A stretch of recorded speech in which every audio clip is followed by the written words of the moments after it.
All right, good morning, everybody, or good afternoon, everybody, and welcome to week number 12. That is right, week number 12 of your 7314 class, which is your reference class. As always, I'm your professor, Dr. J.S.K. Austin, and today we are going to talk a little bit about the LibGuide assignment. Thank you all so much for your patience. There's been just a lot going on, that's why I'm a little late getting this check-in video up, but we are gonna get it up. And the LibGuide check-in is always a bit longer than some of the others, but it tends to be helpful for the students, so I make it, and it is up to you whether or not you are going to watch.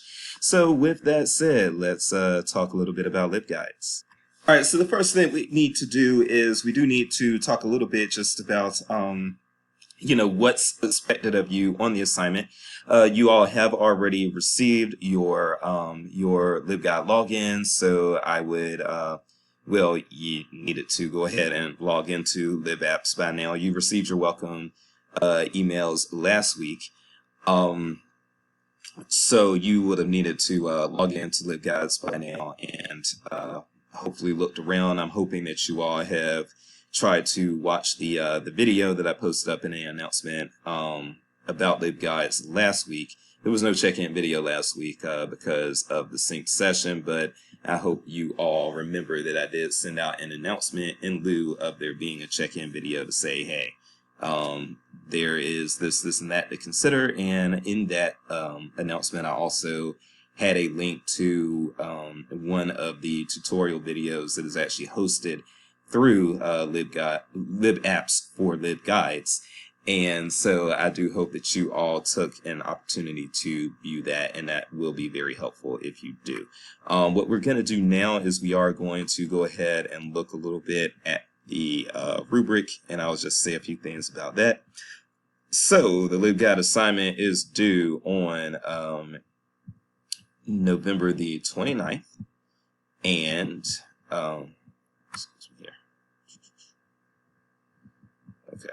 so it's due on November the 29th. It's going to be worth about 25 points. Or actually, it's going to be worth 25 points exactly. And so first things first, as I said in that announcement, I do the sort of language that you have here just really as a cover your ass sort of thing for me. However, you do not have to stick with this limited variety of topics. If you want to talk about some of the things that I've gotten in previous semesters that have been more tailored to the taste of the student that wanted to do them, have included particular bands that they've liked. And that would be under arts and music, but some people have done, I've had a student do marijuana. I've had a student do marijuana as a LibGuide. Now, I mean, if it's legal in your state or, it ain't none of my business if you're doing it regardless. But just saying, marijuana was once a LibGuide. Also, I've had students do sewing and some other types of hobbies and that sort of thing. So they don't have to be serious. If you want to do something serious within this, by all means do so. But really, I would prefer you all do something you enjoy, and that makes the assignment a little less torturous for you all. So try to find something you enjoy, okay? And if you're not sure if a topic is okay, then go ahead and run it by me. You will need to have a variety of sources, and you will see that in the rubric. So your sources will include, you'll need some form of encyclopedia entry, some form of dictionary entry. You'll need something that is government information, something that's biographical, something that's geographic, something that is a directory. You will need 15 sources minimum. So keep all of that in mind. And if you have any struggles on any of these, let me know. You can be creative, but in order to make some things fit. But let me know if you're having trouble with any of these. Government information sometimes, for instance, presents people with problems, but they email me and I creatively help them come up with something based on their topic, and then they have their government resource. But I'll do the same for these other things if it's biographical, directory, so forth and so on. Sources do need to be authoritative. You cannot use, in this case, you should not be using Wikipedia as one of your sources, because Wikipedia is not authoritative and it is unstable. As far as open web content, you know, no more than a third of it should be open web content if you just have 15 sources. Now, if you have more than 15 sources, of course, you can have, like if you have 16 sources, then you can go over that 1/3, and your 16th source can also be open web content. So that's pretty much how that goes there. Gonna scroll down again. It is 25 points total.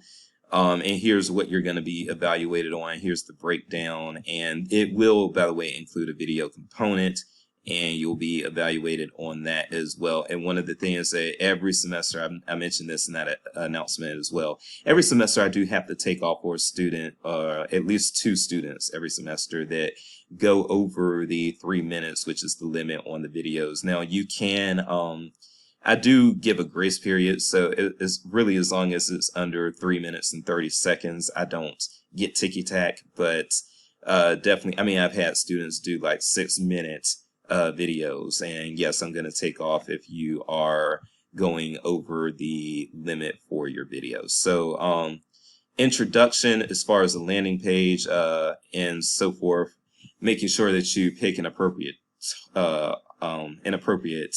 topic and your audience. You don't really have to define the audience in the LibGuide explicitly, but I should be able to tell who your audience is by reviewing your LibGuide. The 15 sources, that'll be 2 points. All resources fully identified with citations, call numbers, and or URLs when appropriate. It won't always be appropriate for you to include call numbers or URLs, so if it's not, then just don't. But you should at least have the citation information. And I'm going to run through a sample LibGuide that scored very well to kind of show you all what went down with that. Meeting all of these, you can get the full 2 points. If you meet all of these, if you fall short, you're going to fall into one of these lower categories here. Make your descriptions brief, please. 1 to 2 sentences is about what it should take. If you want to do the pop-up bubble with a description that's longer, then that is fine. But I prefer just, well, I don't have a preference really. Either do within the LibGuide without the pop-up bubble 1 to 2 sentences, or you can make your pop-up bubble and then make it longer. Each description, it allows the target audience to determine how useful the source will be to them. That'll be a point. Each description will provide some awareness of how to use the source. Don't dwell on that too much, because that if you try to actually elaborate too much on this, then yeah, it's going to make your descriptions too long. Usually this is a point that pretty much just everyone gets from me. Format, the LibGuide is professional in appearance and well organized. Professional, I use that term loosely because it either needs to be professional, or if you want to just go for creativity points, that is okay with me.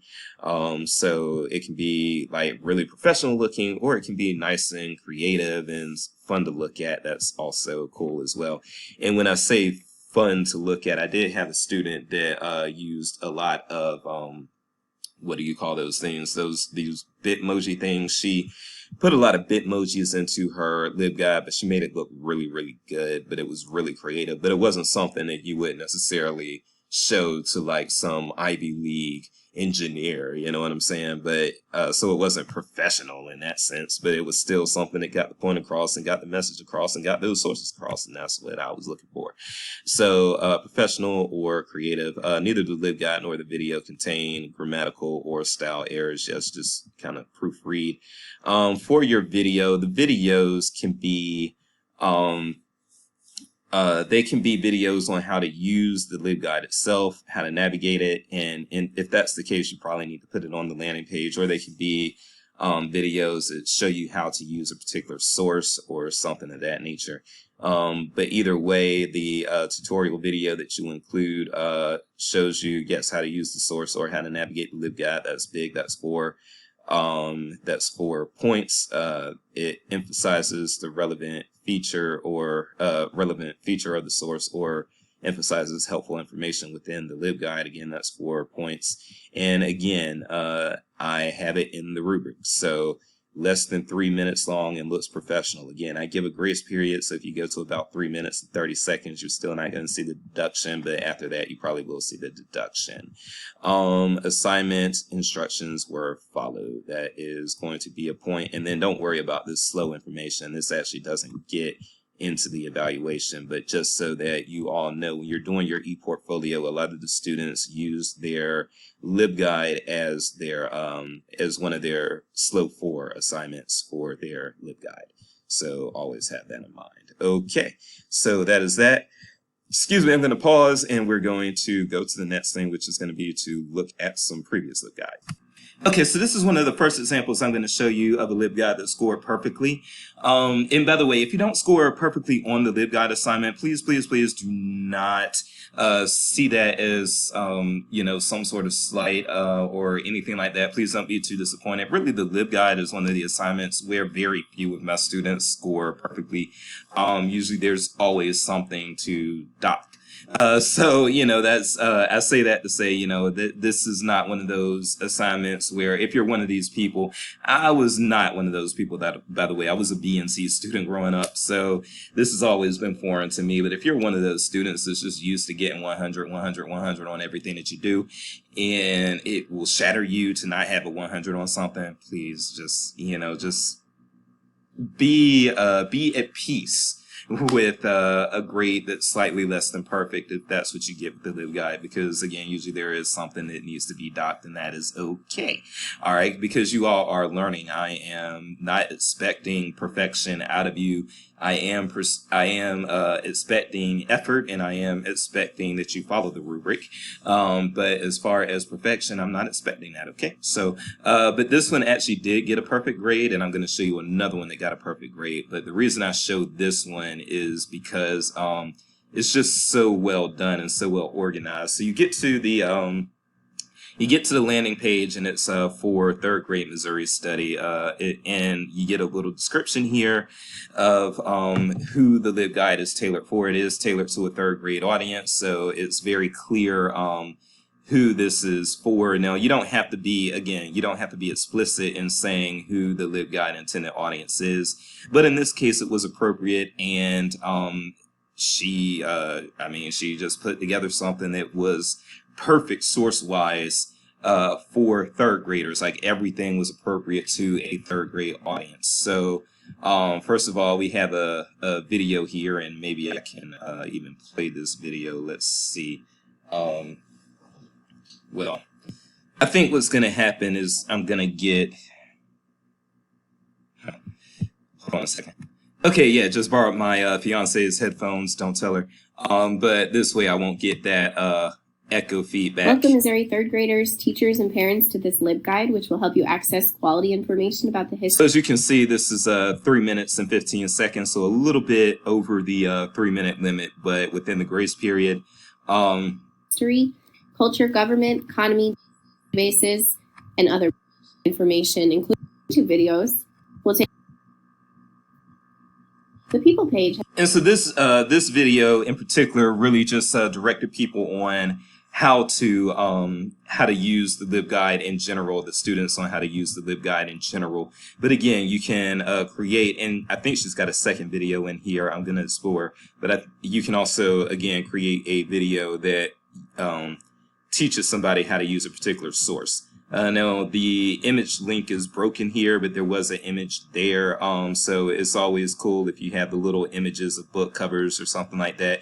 As you can see, these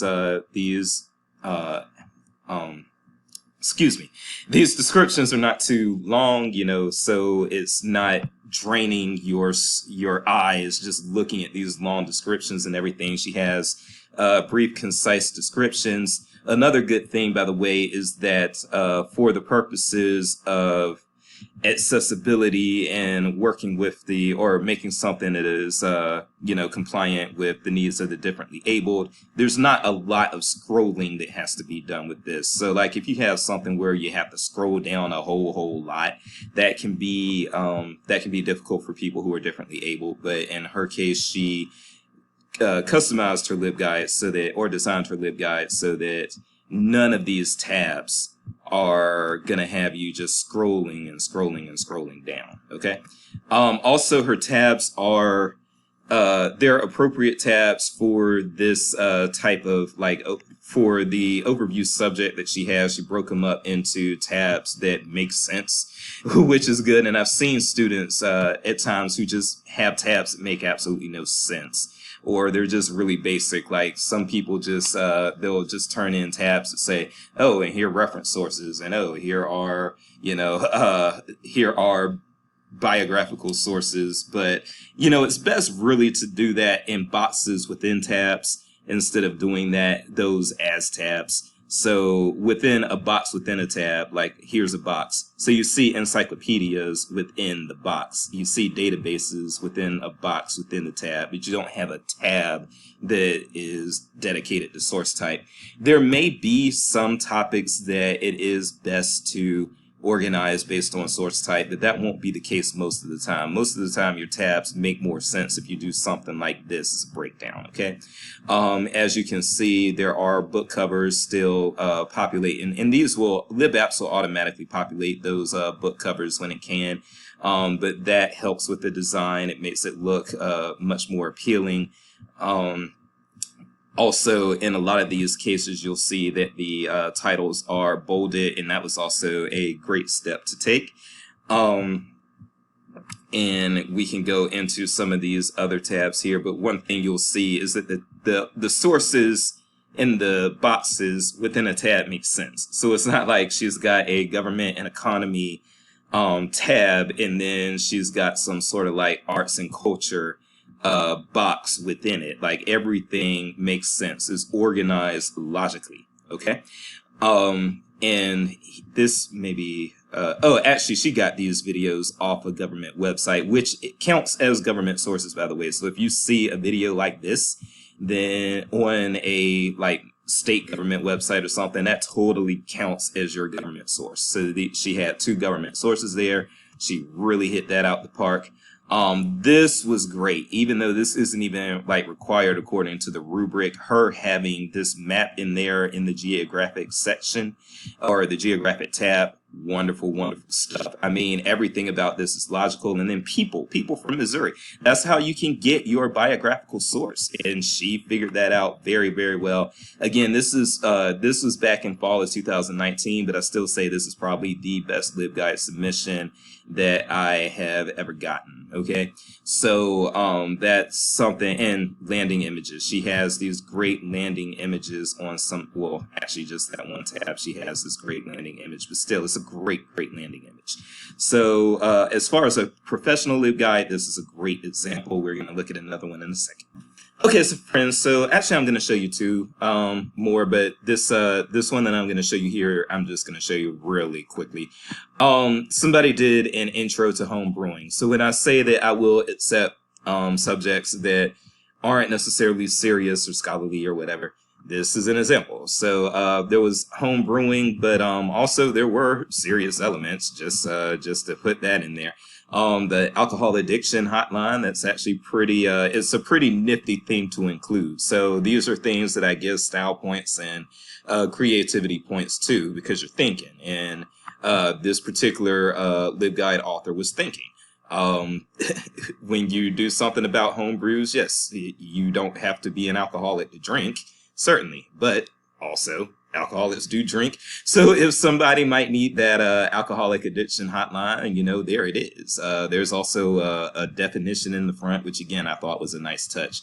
So this one I think got a perfect score as well. And then finally, when I talk about creativity, and somebody who used the whole, I think these are called Bitmojis. Dr. Jason's old, I don't remember. This was one of the ones I'm talking about when it comes to creativity. I'm not going to go all around the LibGuide, but I did enjoy, and actually these icons that this student used, they were also awesome. So, yeah, the icons were awesome, but as you can see, each tab has one of these Bitmoji, one of these Bitmoji style landing images or banner images. And I thought that was pretty cool. So this wasn't something, when I know that the rubric does say professional in nature. And yes, again, if you're presenting to like some serious climate change conference or something, then maybe something like this wouldn't look professional. But I am awarding for creativity points as well. It just depends on your audience. And yeah, for 11th graders, or even for the general public, for adults, Bitmojis can be appropriate and creative, and they can make things look interesting. So this one also got a perfect score. Okay, so let's stop there and let me get on to the next thing.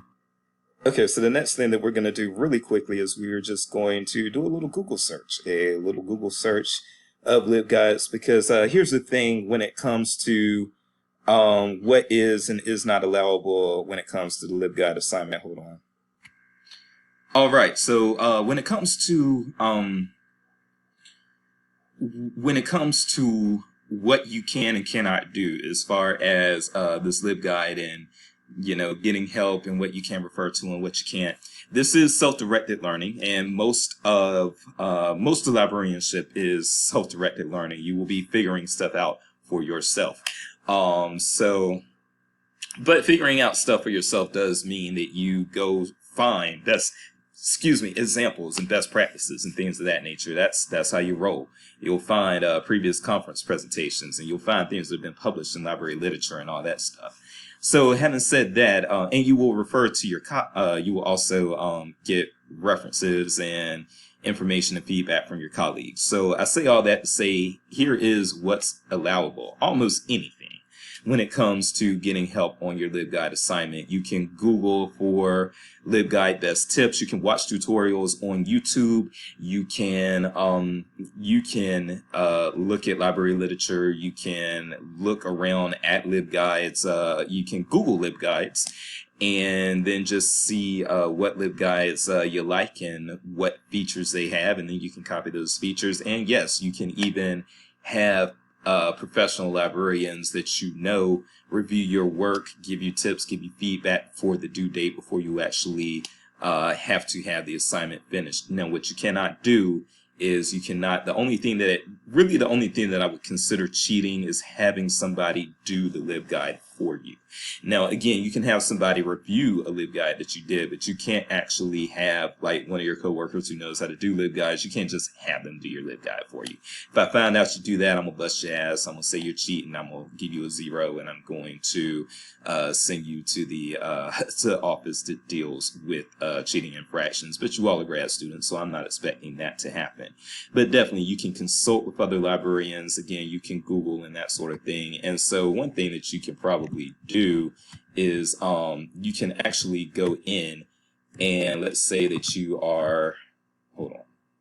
Okay, and I'm spelling all sorts of wrong, but let's say you were just wanting to find some LibGuides and that sort of thing. You can actually Google LibGuides and just look around the internet for some LibGuides. And if you see some that you think are awesome, then by all means, go ahead and get some of the ones that you find that you think are good.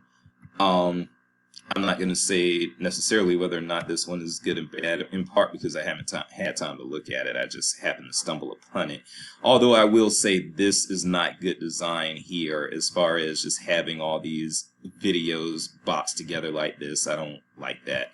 But I will say one thing that is good design is the color shading that they do here. As long as your color shading does not make your LibGuide inaccessible or hard to read for those who might be differently abled, then I love color, I love shading and that sort of thing. You can incorporate that into your LibGuide. Another thing that I would say, I will give an example of outside of LibGuides that were submitted for my class. I'll give you an example of one that I really, really like just on the organization, and that is the Primary Sources LibGuide. I keep misspelling that. Okay. Actually, let me pause and find the exact LibGuide I'm looking for. Okay, yeah, so this is the one I wanted. this is a very basic LibGuide, but what I like about this one is just there is extensive use of tabbing here. And I think that the tabs are very well organized, because when you're doing something like something this expensive, online guide to primary sources, you are going to need to have a lot of tabs and a lot of things within these tabs. But yes, I do think that this one does a great job of having tons and tons of information just in one LibGuide. Now, this is not something that you're going to probably have with your LibGuide for this class, because your LibGuide for this class is going to be probably a little more basic. You're not looking to be that expansive and exhaustive and inclusive necessarily with your LibGuides, because you're probably just getting a feel for how to create them, and therefore you're going to have a more limited number of sources. However, in this case, I will say that when you get more advanced, you might end up doing something like this, where you really are putting a lot of information into one LibGuide. And so when you're doing that and you have something this robust, then this might give you some tips on how to organize. Okay. But design is kind of ho-hum, but the design is still, the good thing about the design with this one is that it's very easy to navigate. So there are multiple directions that you can go with your LibGuide, and a lot of your directions are going to be right as long as you can logically, as long as they make logical sense. So two LibGuides don't have to be alike or look alike for me to give two of them very good grades. They can look very differently, but if they are set up appropriately for the audience that is the target audience, then hey, different target audiences will need different design setups. Okay, what I'm going to do with the remaining amount of time, and this might take about 20 minutes, I hope you have been speeding me up, but what I'm going to do with the remaining amount of time is just do a very basic LibGuide, just very quickly, just so you can see some introductory steps. Okay, so to really get some good information on the various design tools, what I do actually recommend is that you probably review the video that was shared in the group in the announcements last week. However, I am just going to go ahead and put together something really basic, just so you can see how things are working from our interface, specifically with the University of Missouri. So when you log into LibGuides, first of all, if you're landing into LibApps, I don't know if this is what you're going to see or not, because I have different permissions, but if you're landing into LibApps, then what you do is come to LibGuide and you spring to LibGuides. Okay. And then you are going to go to create a guide. And you're probably going to need to do the fresh start. I'm going to do a Carolina Panthers guide real quick. Carolina Panthers.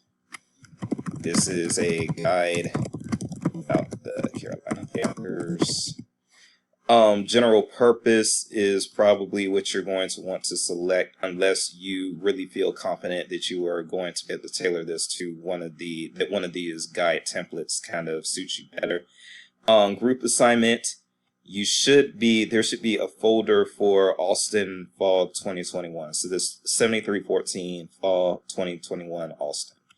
And I would prefer you don't password protect this. This is something else that I want to just mention real quick. I don't know why, but for whatever reason, I always have a bunch of students who every semester who put password protections on their LibGuide, and then I can't actually go into it and view it.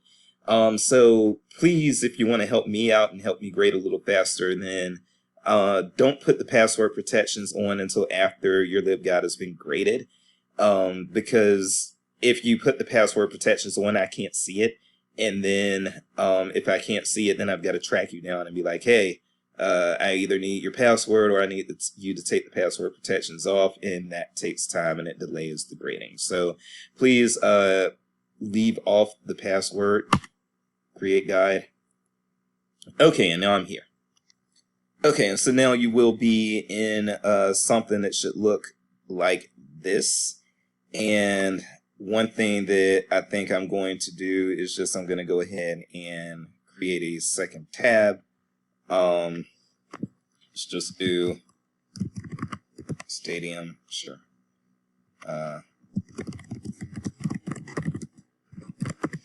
Definitely speed this up, y'all, but you'll be seeing some of the things that I am doing here. So now I've got a second tab, and then I'll just have a third tab, so players.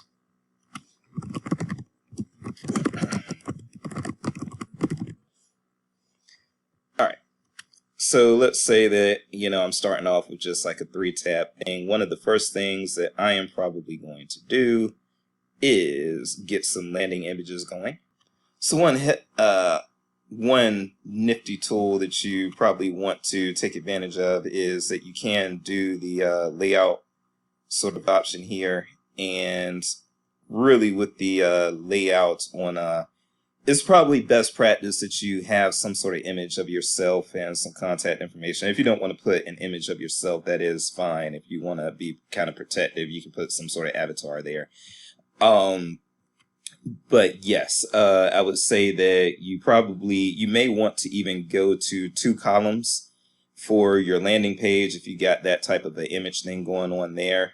But when it comes to some of your other tabs outside of your landing tab, you may want to play around with the column layout.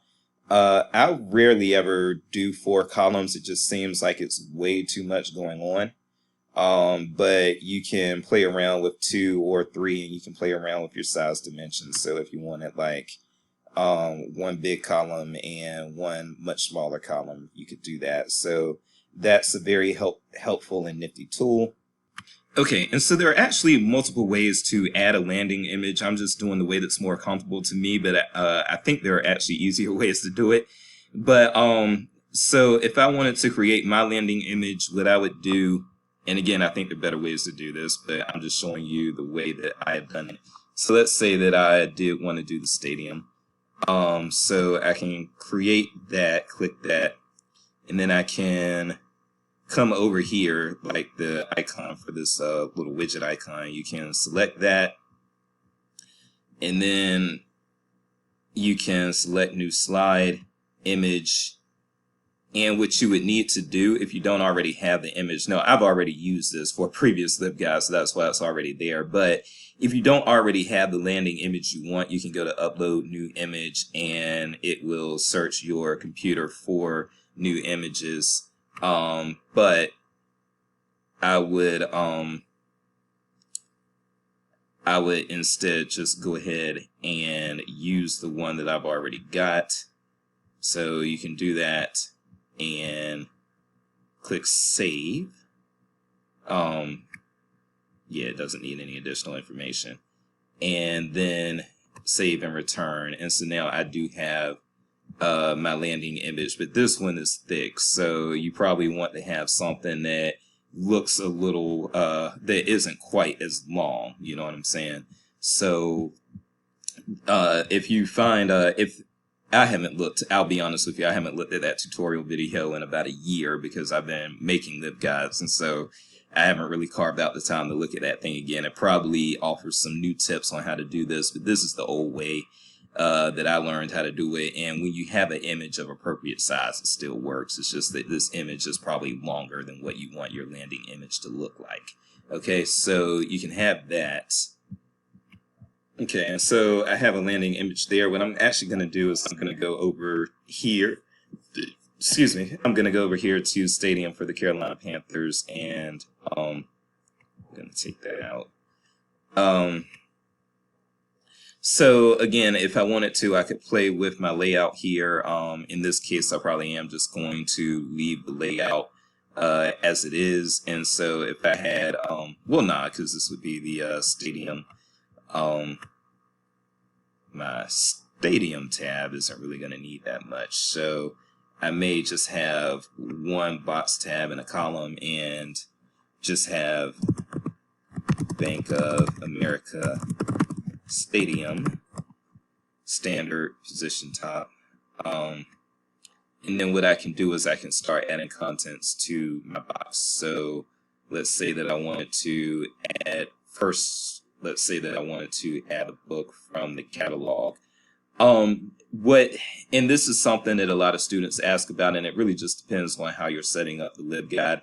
If you are setting up your LibGuide to be appropriate for your particular institution, then yes, you're going to want to add books specifically from your catalog probably and have the call number information in there as the book is cataloged at your institution.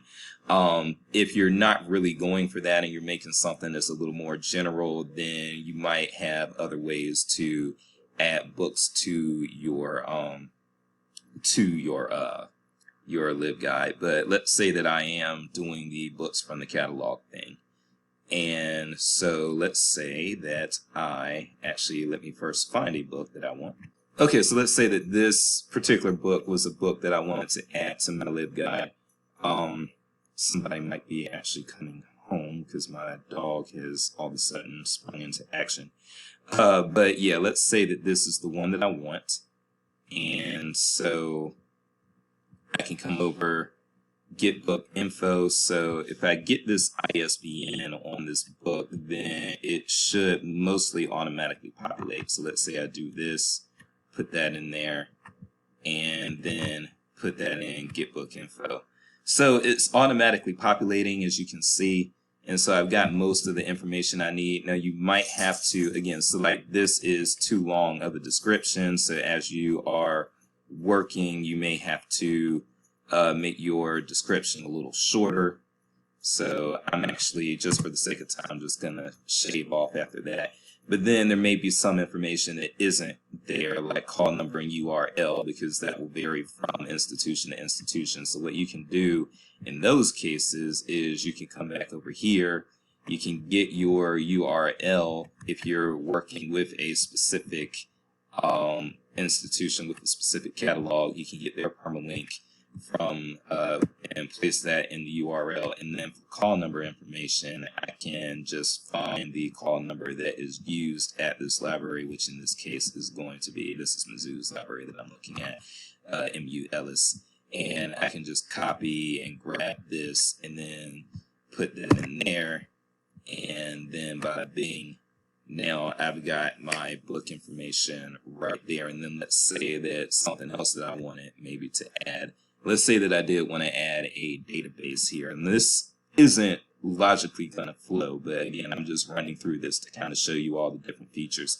Now, this always comes up too, so this is something that's important and that you probably want to pay attention to. When it comes to databases, and you do have to have a database, that's in the rubric, but you don't want to use the database option, the add database option. The much easier thing to do will be to add a link. And let me show you what I mean. So let's say I'm going to go back to the library homepage. And yeah, let's say that I want to get a specific database. And let's say that I want to do some sort of sports database. So databases by subject, and I go, do we have exercise science? Well, we have exercise psychology. Hold on, let me see which one would be best fitting here. I don't know why I didn't see that before. Sports and sports venue management. If I select this, then the databases that I have will populate.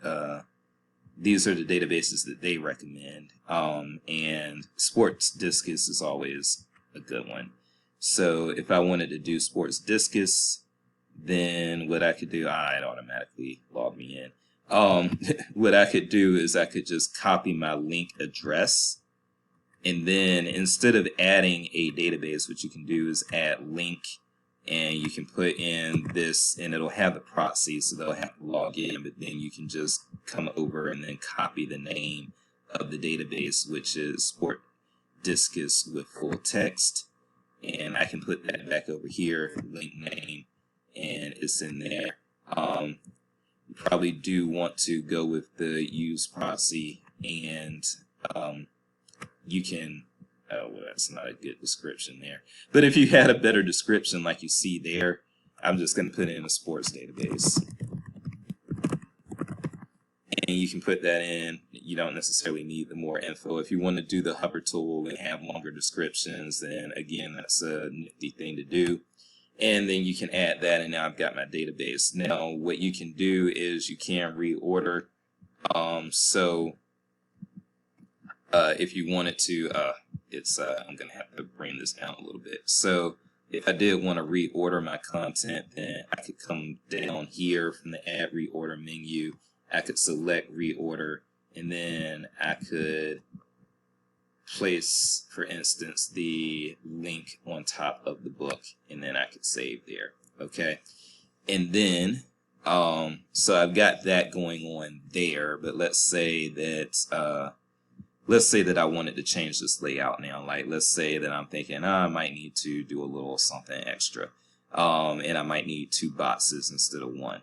So what you can do is you can go back to 2 boxes. It will change this back from that one big wide box to now it's a thinner box, and now I can add another box here, and I could do I don't know, parking or something. And then I could just put that in, and then let's say I just want to add like a link, like a over the internet link. Then I could do this, and let's say that I wanted to. I'm not gonna actually. Let me stop this because I'm not gonna actually. So I have this. I have found the page with the parking on it, and I can parking information and stadium directions and everything. And so let's say I just wanted to plug that in. So link name, stadium, parking, and directions. There wouldn't be a need for a proxy in that case, and I would just, again, just for description, put directions to the stadium and parking options, and then I can click there.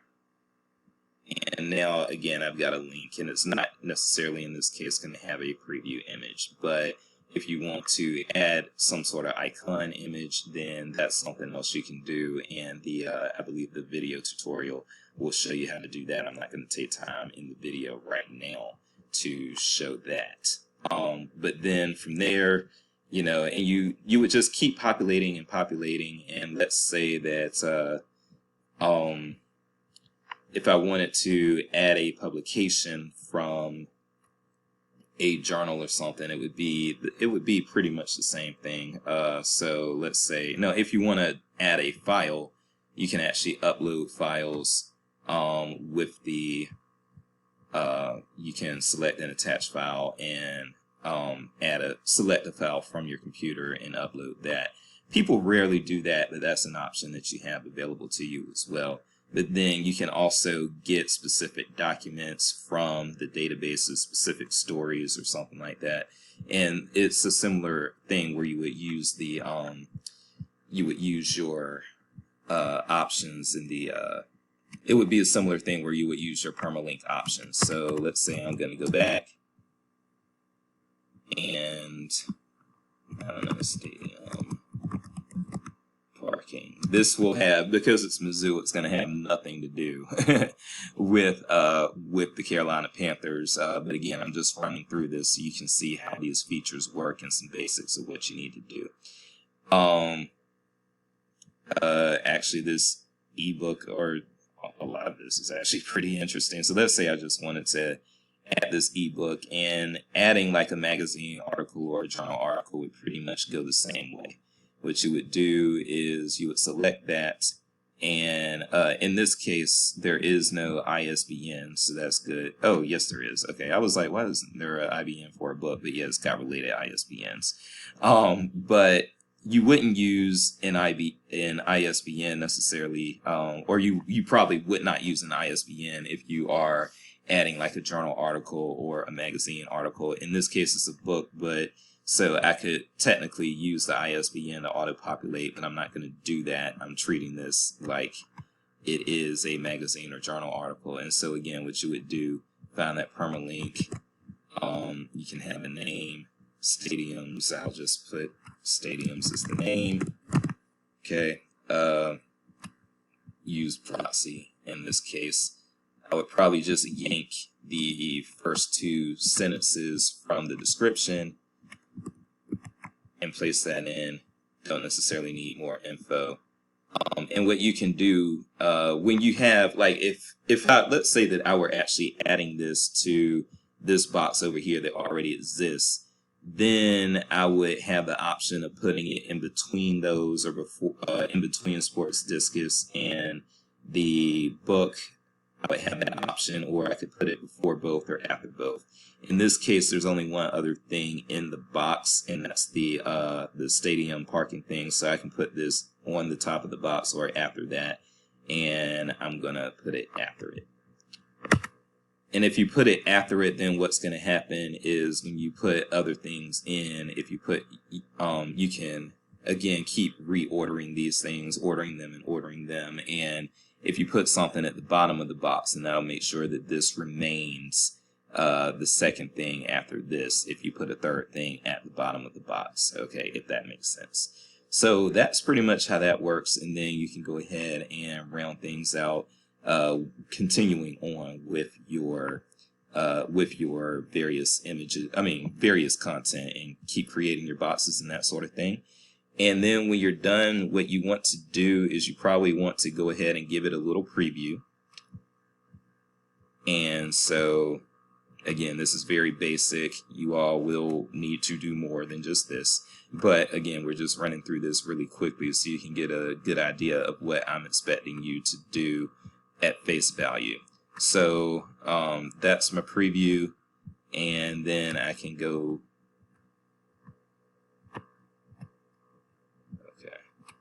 All right, there we go. Once you're done, what you want to do is go ahead and you can go ahead and publish. So you can, it's on unpublished, you can go to publish. Please don't make it private, because then I have to contact you and be like, it's private, I can't see it. And I know some of you are going to do that, but please don't do it. You can privatize it after I assign you a grade, but I prefer not to have to play email tag with you all to get you all to make your LibGuides visible to me. So then once it's published, you can, publish saved. It can be community. Please leave it at community. And then you can close. And from there, what you can do is in the submission portal in Canvas, that's when you can come over and copy this URL, and I'll put it in test student so you can see what I mean. So what you can do when you're submitting is you can come over to courses, and let's say that I'm working as test student. I think that I can select student view here, and so this should look more like what you guys have. And so I can come back to assignments, my LibGuide assignment here, and then what you can do is for submit assignments, in this case, you can do either a text of the URL, and then I can copy and paste it into my browser, or you can do the web URL option there. I'll just go ahead and make it text at this point, and I can scroll down, paste that bad boy in there, and submit assignment. And now the assignment is in, and I can copy and paste that into my browser, and I can see what you've done, and then I can grade it accordingly. So that is the LibGuide rundown. Again, you have until the 29th. Hopefully you've already started working on it and at least looked at the video that I sent out last week. And aside from that, yes, if you have questions, just email me, austinj@missouri.edu, anyplace, anytime, anytown. And I will be on hand to answer questions, give guidance as I can. But please try to enjoy this. And I think that as you get more comfortable with the software, you are going to enjoy it. So just give yourself an opportunity to get more comfortable with it, okay? And that's going to be it. I am Dr. J's Peace and Grace, and we'll see you next week with what will be a shorter check-in video, because I want to balance out the check-in videos, given that your last two have been fairly long. Okay, have a good one. Love y'all. Bye.